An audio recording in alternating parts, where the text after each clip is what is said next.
ഈ സമരം നയിക്കുന്നത് ഒരു സ്വതന്ത്ര ട്രേഡ് യൂണിയനാണ്. ഏതെങ്കിലും കക്ഷി രാഷ്ട്രീയത്തോട് വിധേയപ്പെട്ടോ കക്ഷി രാഷ്ട്രീയ ബാധ്യതകളിൽപ്പെട്ടോ പ്രവർത്തിക്കുന്ന ഒരു സംഘടനയല്ല.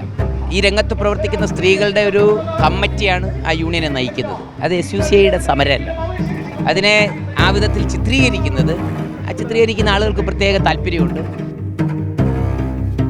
സ്വന്തമായി ലെറ്റർ പാടില്ലാത്തതുകൊണ്ട് BMSന്റെ ലെറ്റർ പാഡിൽ സമര നോട്ടീസ് കൊടുത്തതല്ലല്ലോ. ഫെബ്രുവരി 10 തുടങ്ങിയതാണ് ഈ സമരം. അത് BMSകാർ ഈ യൂണിയന് സമര നോട്ടീസ് കൊടുത്തതാണെന്ന് പറയുന്നതിൽ എന്താണ് അർത്ഥമുള്ളത്? ഒരേ ആവശ്യങ്ങൾ ഉന്നയിച്ചുകൊണ്ട് വ്യത്യസ്ത യൂണിയനുകൾ നോട്ടീസ് കൊടുക്കും, വ്യത്യസ്ത യൂണിയനുകൾ നിവേദനം നൽകും. ഇതൊക്കെ നമ്മുടെ നാട്ടിൽ നടപ്പുള്ള കാര്യങ്ങളല്ലേ. അത്തരം പ്രചാരണങ്ങൾ CPM നടത്തുക അവരുടെ ഒരു പതിവ് ശൈലിയാണ്. നമ്മളത് കണ്ടുകൊണ്ടിരിക്കുന്നൊരു കാര്യമാണ്.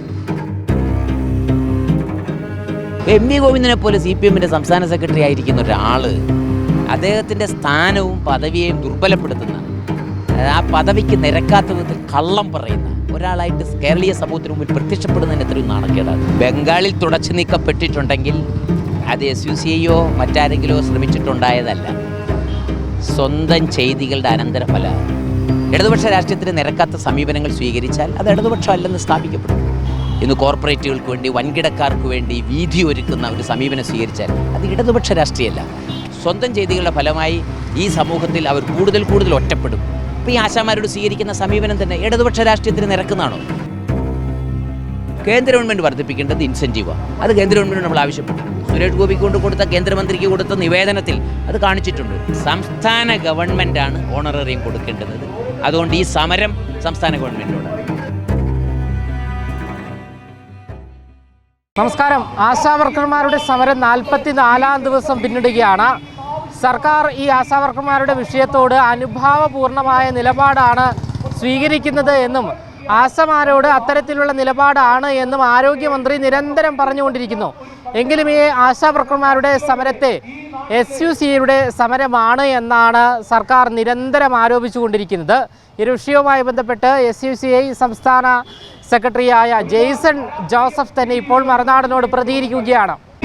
ആശാവർക്കർമാരുടെ സമരം 44-ാം ദിവസം പിന്നിടുകയാണ്. നിരാഹാര സമരവും കടുപ്പിച്ചുകൊണ്ടിരിക്കുന്നു. ഈ ഒരു സമരത്തെ നിരന്തരം അധിക്ഷേപിക്കുകയാണ് നമ്മുടെ സർക്കാർ ചെയ്യുന്നത്. കൂടാതെ ഈ ഒരു സമരം SUCIയുടെ സമരമാണ് എന്നാണ് പറയുന്നത്. താങ്കൾക്ക് എന്താണ് ഇതിൽ പറയാനുള്ളത്? ഇതിനോടകം തന്നെ ഞങ്ങൾ വിശദീകരിച്ചു കഴിഞ്ഞൊരു കാര്യമാണിത്. ഈ സമരം നയിക്കുന്നത് ഒരു സ്വതന്ത്ര ട്രേഡ് യൂണിയനാണ്.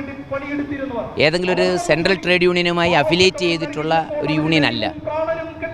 തികച്ചും സ്വതന്ത്രമായി പ്രവർത്തിക്കുന്ന ഒരു ട്രേഡ് യൂണിയനാണ്. ഏതെങ്കിലും കക്ഷി രാഷ്ട്രീയത്തോട് വിധേയപ്പെട്ടോ കക്ഷി രാഷ്ട്രീയ ബാധ്യതകളിൽപ്പെട്ടോ പ്രവർത്തിക്കുന്ന ഒരു സംഘടനയല്ല.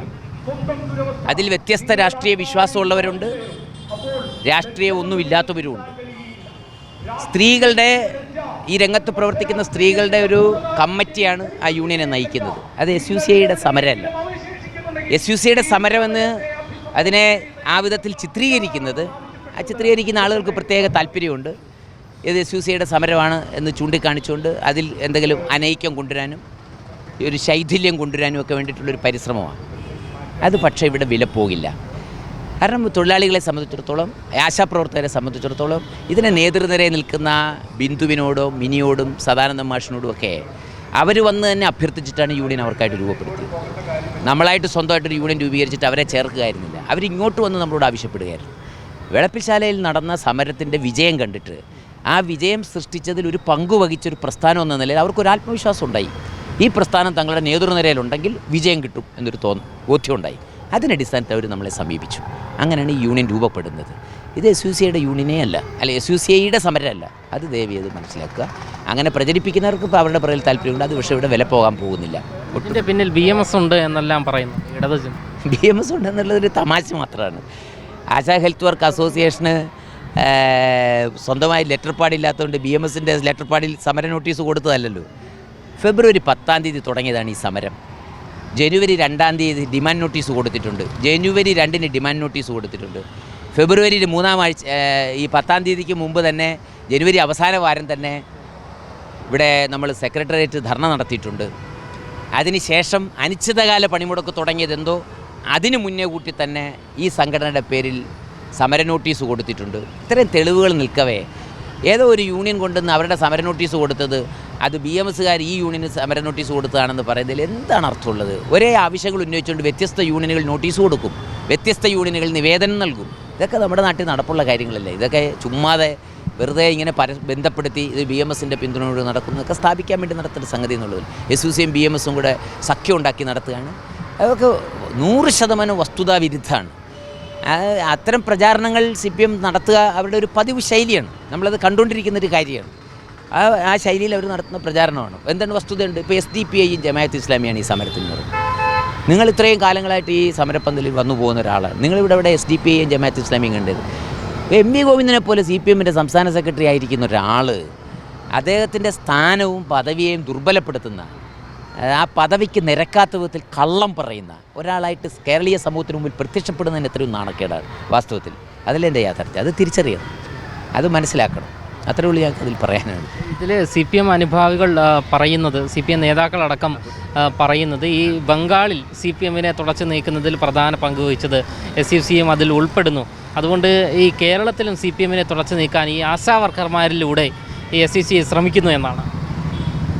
ബംഗാളിൽ തുടച്ചു നീക്കപ്പെട്ടിട്ടുണ്ടെങ്കിൽ അത് SUCയോ മറ്റാരെങ്കിലോ ശ്രമിച്ചിട്ടുണ്ടായതല്ല. സ്വന്തം ചെയ്തികളുടെ അനന്തരഫല. ഒരു ഇടതുപക്ഷ പ്രസ്ഥാനം എന്ന് പറഞ്ഞ് നിലകൊള്ളുമ്പം അതിന് നിരക്കുന്ന നയങ്ങളും പരിപാടികളും ആവിഷ്കരിക്കണം. അതിന് നിരക്കുന്നതായിരിക്കണം. ഇടതുപക്ഷ രാഷ്ട്രീയത്തിന് നിരക്കാത്ത സമീപനങ്ങൾ സ്വീകരിച്ചാൽ അത് ഇടതുപക്ഷം അല്ലെന്ന് സ്ഥാപിക്കപ്പെടും.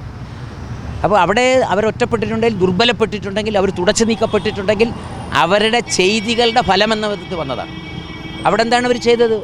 ഒരു വലിയ സലീം ഗ്രൂപ്പിന് വേണ്ടിയിട്ട് 19,000 ഏക്കർ ഭൂമി സാധാരണ കർഷകൻ്റെ ഭൂമി പിടിച്ചെടുക്കാൻ ശ്രമിക്കുന്നു. അതവിടെ എങ്ങനെയാണ് ഇടതുപക്ഷ രാഷ്ട്രീയത്തിന് നിരക്കുന്നതാകുന്നത്? അത് തീർത്തും ഇടതുപക്ഷ രാഷ്ട്രീയത്തിന് വിരുദ്ധമായിട്ടുള്ളൊരു കാര്യമാണ്. അപ്പം ഇവിടെയും അവർ ദുർബലപ്പെടുന്നുണ്ടെങ്കിൽ അവർ സ്വന്തം ചെയ്തികൾ വഴിയാണ് അവർ ദുർബലപ്പെടുക. ഇന്ന് കോർപ്പറേറ്റുകൾക്ക് വേണ്ടി, വൻകിടക്കാർക്ക് വേണ്ടി വീതി ഒരുക്കുന്ന ഒരു സമീപനം സ്വീകരിച്ചാൽ അത് ഇടതുപക്ഷ രാഷ്ട്രീയമല്ല. KSRTC തൊഴിലാളികൾക്ക് പെൻഷനും ശമ്പളവും നിഷേധിച്ചാൽ, അവരുടെ ജോലി സമയം 12 മണിക്കൂറാക്കിയാൽ അത് വാസ്തവത്തിൽ ഇടതുപക്ഷ രാഷ്ട്രീയമല്ല. അത് നാം മനസ്സിലാക്കണം. അവർ ചെയ്തുകൊണ്ടിരിക്കുന്ന ഒരു പ്രവൃത്തിയും ഏറ്റവും ഒടുവിലത്തെ ഉദാഹരണമാണല്ലോ ഞാൻ ഇന്നലെയും അത് സൂചിപ്പിച്ചു മാധ്യമങ്ങളോട്. ഇപ്പോൾ ഈ മണിയാർ പദ്ധതി ഗവൺമെൻറ് ആ മുതലാളിക്ക് തന്നെ തിരിച്ചു കൊടുത്തല്ലോ. അപ്പോൾ അതിൽ തെളിയുന്ന എന്താണ്? 30 വർഷത്തേക്ക് പ്രവർത്തിപ്പിക്കാൻ ഒരു സ്വകാര്യ മുതലാളിക്ക് വിട്ടുകൊടുത്ത പദ്ധതിത്തെ ഒരു ജലവൈദ്യുതി പദ്ധതി ആ 30 വർഷത്തിന് ശേഷം തിരിച്ചെടുക്കണ്ടേ? 350 കോടി രൂപയോളം ലാഭം ഉണ്ടാക്കിയിരിക്കുന്നത്. അത് ചെയ്യാത്തപ്പം മുതലാളിമാർക്ക് വേണ്ടിയിട്ടാണ്, സമ്പന്നർക്ക് വേണ്ടിയിട്ടാണ്, കോർപ്പറേറ്റുകൾക്ക് വേണ്ടിയിട്ട് നിലകൊള്ളുക. അത് ഇടതുപക്ഷ രാഷ്ട്രീയമല്ല. അപ്പോൾ സ്വന്തം പ്രവൃത്തികളാണ്, ഈ ചെയ്തു കൂട്ടിക്കൊണ്ടിരിക്കുന്ന പ്രവൃത്തികളാണ് അവർ ഇടതുപക്ഷം അല്ലെന്ന് സ്ഥാപിച്ചുകൊണ്ടിരിക്കുന്നത്. അവർ ഇടതുപക്ഷ രാഷ്ട്രീയമല്ല അനുവർത്തിക്കുന്നത്. അതുകൊണ്ട് സ്വന്തം ചെയ്തികളുടെ ഫലമായി ഈ സമൂഹത്തിൽ അവർ കൂടുതൽ ഒറ്റപ്പെടും. ഇപ്പോൾ ഈ ആശാമാരോട് സ്വീകരിക്കുന്ന സമീപനം തന്നെ ഇടതുപക്ഷ രാഷ്ട്രീയത്തിന് നിരക്കുന്നതാണോ? ഒരു തൊഴിലാളി സമരം ഉണ്ടായി വരുന്നു, അത് ശക്തിപ്പെട്ടു വരുന്നു. ഒരു തൊഴിലാളി സമരം വിജയിച്ചു വന്നാൽ അത് എല്ലാ തൊഴിലാളി വിഭാഗങ്ങൾക്കും ആശ്വാസമാകുന്ന ഒരു കാര്യമാണ്. അടിച്ചമർത്തപ്പെടുന്ന മർദ്ദിതരായിട്ടുള്ള മുഴുവൻ ജനവിഭാഗങ്ങൾക്കും പ്രതീക്ഷ നൽകുന്നൊരു കാര്യമാണ്, പ്രത്യാശ നൽകുന്നൊരു കാര്യമാണ്. അപ്പോൾ യഥാർത്ഥത്തിൽ ഒരു ഇടതുപക്ഷ പ്രസ്ഥാനം ചെയ്യേണ്ടത് എന്താ? സമരങ്ങളെ പ്രോത്സാഹിപ്പിക്കണ്ടേ? തൊഴിൽ സമരങ്ങളെ പ്രോത്സാഹിപ്പിക്കണ്ടേ? ശക്തിപ്പെടുത്തണ്ടേ? അതിൻ്റെ പിറകിലാരാണെന്നാണോ നോക്കേണ്ടത്? പിറകിലാരാണെന്നല്ല നോക്കേണ്ടത്. പിറകിലാരാണെന്ന് നോക്കിയിട്ട് ആ സമരത്തെയും അതിൽ സമരം ചെയ്യാൻ വന്നുകൊണ്ടിരിക്കുന്ന സാധാരണ തൊഴിലാളികളെയും തള്ളിപ്പറഞ്ഞാൽ ഒരു കാരണവശാലും അത് ഇടതുപക്ഷ രാഷ്ട്രീയത്തെ ശക്തിപ്പെടുത്തില്ല. അതുകൊണ്ട് സ്വന്തം ചെയ്തികൾ ഇടതുപക്ഷ രാഷ്ട്രീയത്തിന് നേർവിരുദ്ധമായി ചെയ്തുകൊണ്ടിരിക്കുന്ന സ്വന്തം ചെയ്തികളും പ്രവൃത്തികളുമാണ് അവരെ ദുർബലമാക്കിക്കൊണ്ടിരിക്കുന്നത്. SUC അവരെ ദുർബലമാക്കാൻ വേണ്ടി ചെയ്യുന്ന കാര്യങ്ങളല്ല അത് യഥാർത്ഥം. മറ്റൊരു ചോദ്യം CPMകാർ ഉന്നയിക്കുന്നത്, എന്തുകൊണ്ടാണ് കേന്ദ്രത്തോട് നിങ്ങൾ ആവശ്യങ്ങൾ ഉന്നയിക്കാതെ, അല്ലെങ്കിൽ കേന്ദ്രത്തെ എന്തുകൊണ്ടാണ് പഴിക്കാത്തത്, സംസ്ഥാനത്തിനെ മാത്രം എന്തുകൊണ്ടാണ് ഇത്തരത്തിൽ പഴിചാരുന്നത് എന്നാണ്. പഴിചാരുന്നതിൻ്റെ പ്രശ്നമൊന്നും ഇവിടെ ഇല്ല. കേന്ദ്രം ചെയ്യേണ്ടതോ കേന്ദ്രം ചെയ്യണം. ഇത് കേന്ദ്രാവിഷ്കൃത പദ്ധതിയാണ്, അതിൽ സംശയമൊന്നുമില്ല. പക്ഷേ ആ പദ്ധതി ഇപ്പോൾ 2005 2006 തുടങ്ങി ഈ പദ്ധതി കേരളത്തിൽ തുടങ്ങുന്നത് 2007-08. അപ്പോൾ സംസ്ഥാന ഗവൺമെൻറ് തീരുമാനിച്ചപ്പോഴാണ് ആ പദ്ധതി വരുന്നത്. സംസ്ഥാന ഗവൺമെൻറ് തീരുമാനിച്ച് പദ്ധതി നടപ്പാക്കുമ്പോൾ സംസ്ഥാന ഗവൺമെൻറ് ചെയ്യേണ്ട ചില ഉത്തരവാദിത്വങ്ങളുണ്ട്, കേന്ദ്ര ഗവൺമെൻറ് ചെയ്യേണ്ട ഉത്തരവാദിത്വങ്ങളുണ്ട്. ഈ രണ്ട് പാർട്ടും കൂടെ ചേരുന്നതാണ് ആശാവർക്കർമാരുമായിട്ട് ബന്ധപ്പെട്ട പ്രശ്നങ്ങൾ. അപ്പോൾ അത് കേന്ദ്ര ഗവൺമെൻറ് ചെയ്യേണ്ട കാര്യങ്ങൾ കേന്ദ്ര ഗവൺമെൻറ് ചെയ്യണം, സംസ്ഥാന ഗവൺമെൻറ് ചെയ്യേണ്ട കാര്യങ്ങൾ സംസ്ഥാന ഗവൺമെൻറ് ചെയ്യണം. ഈ ആശമാരെ നിയമിച്ചത് സംസ്ഥാന ഗവൺമെൻറ്റാണ്, അവരെ നിയമിച്ച സംസ്ഥാന ഗവൺമെൻറ്റാണ്. ഈ ആശാപ്രവർത്തകരെ അവരെ 62 വയസ്സിൽ പിരിച്ചുവിടാവുന്ന ഉത്തരവിറക്കിയത് സംസ്ഥാന ഗവൺമെൻറ്റാണ്. ഈ 500 രൂപ 1000 രൂപയായിരുന്നത് സംസ്ഥാന ഓണറേറിയം വർദ്ധിപ്പിച്ചത് 7000 ആക്കിയത് സംസ്ഥാന ഗവൺമെൻറ്റാണ്. അപ്പോൾ ഇതെല്ലാം ചെയ്ത് സംസ്ഥാന ഗവൺമെൻറ്റിന് ആണെങ്കിൽ ഓണറേറിയം വർദ്ധിപ്പിക്കാൻ ഇനിയും കഴിയുമെന്നാണല്ലോ അതിൻ്റെ അർത്ഥം. ഓണറേറിയം വർദ്ധിപ്പിക്കണമെന്ന് ആവശ്യപ്പെട്ടുകൊണ്ടാണല്ലോ ഈ ജനുവരി 21-ാം തീയതി ഇവിടെ നടന്ന സെക്രട്ടേറിയറ്റ് മാർച്ച്, CHU നടത്തിയ സെക്രട്ടേറിയറ്റ് മാർച്ച് ഓണറേറിയം വർദ്ധിപ്പിക്കാൻ എന്തിനാണ് സെക്രട്ടേറിയറ്റ് ഇടലെന്ന് ആവശ്യപ്പെട്ടു. അപ്പോൾ ഓണറേറിയം സംസ്ഥാന ഗവൺമെൻറ് വർദ്ധിപ്പിക്കും. കേന്ദ്ര ഗവൺമെൻറ് വർദ്ധിപ്പിക്കേണ്ടത് ഇൻസെൻറ്റീവാണ്. അത് കേന്ദ്ര ഗവൺമെൻറ് നമ്മൾ ആവശ്യപ്പെട്ടിട്ടുണ്ട്. സുരേഷ് ഗോപിക്ക് കൊണ്ട് കൊടുത്ത കേന്ദ്രമന്ത്രിക്ക് കൊടുത്ത നിവേദനത്തിൽ അത് കാണിച്ചിട്ടുണ്ട്. ഇൻസെൻറ്റീവ് വർദ്ധിപ്പിക്കണം എന്നാവശ്യപ്പെട്ടിട്ടുണ്ട് കൃത്യമായി ഈ യൂണിയൻ, ഞാൻ മനസ്സിലാക്കുന്നതനുസരിച്ച്. അപ്പോൾ കേന്ദ്രത്തോട് പറയേണ്ട കാര്യങ്ങൾ കേന്ദ്രം ചെയ്യേണ്ട കാര്യങ്ങൾ കേന്ദ്രത്തോട് പറയും, സംസ്ഥാനം ചെയ്യേണ്ട കാര്യങ്ങൾ സംസ്ഥാനത്തോട് പറയും. അത്രേ ഉള്ളൂ ഇതിനകത്ത് വേറെ കൺഫ്യൂഷനൊന്നുമില്ല. ഈ സംസ്ഥാനത്തെ ജനങ്ങൾക്ക് വേണ്ടിയിട്ടാണ് ആശാമാർ പ്രവർത്തിക്കുന്നത്. അപ്പോൾ സംസ്ഥാനത്തെ ജനങ്ങൾക്ക് വേണ്ടി പ്രവർത്തിക്കുമ്പോൾ സംസ്ഥാന ഗവൺമെൻറ്റാണ് ഉത്തരവാദിത്വം. നിങ്ങൾക്ക് മറ്റൊരു കാര്യം അറിയുമോ? JPHN എന്ന് പറയുന്ന ഒരു വിഭാഗം ഉണ്ടായിരുന്നു ഈ കേരളത്തിൽ, ജൂനിയർ പബ്ലിക് ഹെൽത്ത് നേഴ്സസ് എന്ന് പറയും. ജൂനിയർ പബ്ലിക് ഹെൽത്ത് നേഴ്സസ് അവരെന്ത് ചെയ്യും? അവർ സ്ഥിര നിയമനം ഉണ്ടായിരുന്ന ആളുകളാണ്. സർക്കാർ ശമ്പളം പറ്റി പ്രവർത്തിച്ചുകൊണ്ടിരുന്ന JPHNമാർ മുഴുവൻ ക്രമേണ റിട്ടയർ ആകുന്നതോടെ അവരെ ഒന്ന് പകരം പുതുതായിട്ട് നിയമിക്കാതെ ആ അതെല്ലാം ഒഴിവാക്കപ്പെട്ടു. ഇപ്പോൾ JPHNമാരില്ല. ആ JPHNമാരുടെ ചുമതല, അവർക്ക് ശമ്പളം കൊടുത്തുകൊണ്ടിരുന്ന സംസ്ഥാന ഖജനാവിന്നാണ്. ആ JPHNമാരുടെ ചുമതല നിർവഹിക്കുന്നത് ഇന്ന് ആശാപ്രവർത്തകരാണ്. അപ്പോൾ JPHNമാരുടെ ശമ്പളം കൊടുത്തുകൊണ്ടിരുന്ന സംസ്ഥാന സർക്കാർ ആശാപ്രവർത്തകർക്ക് ഈ പിച്ചക്കാശെങ്കിലും കൊടുക്കണ്ടേ? അപ്പം അതുകൊണ്ട് സംസ്ഥാന ഗവൺമെൻറ്റാണ് ഓണറേറിയം കൊടുക്കേണ്ടുന്നത്. അതുകൊണ്ട് ഈ സമരം സംസ്ഥാന ഗവൺമെൻറ്റിനോട്, കേന്ദ്രത്തോട് ആവശ്യപ്പെടേണ്ട കാര്യങ്ങൾ കേന്ദ്രത്തോട് 2 തവണ പാർലമെൻറ്റ് മാർച്ച് നടത്തി. ഈ യൂണിയൻ ഞാൻ മനസ്സിലാക്കുന്നതനുസരിച്ച് 2 തവണ പാർലമെൻറ്റ് മാർച്ച് നടത്തി ഇതെല്ലാം ആവശ്യപ്പെട്ടിട്ടുണ്ട്.